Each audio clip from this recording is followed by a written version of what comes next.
Herkesin var bir görevi.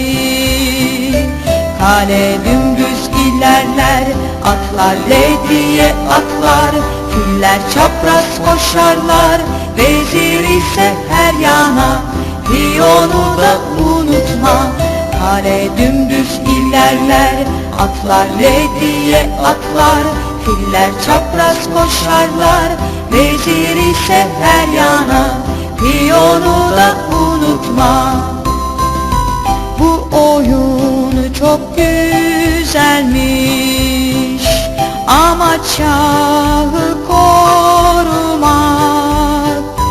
Kazan ya da kaybetsen de el sıkışarak kalkma masadan.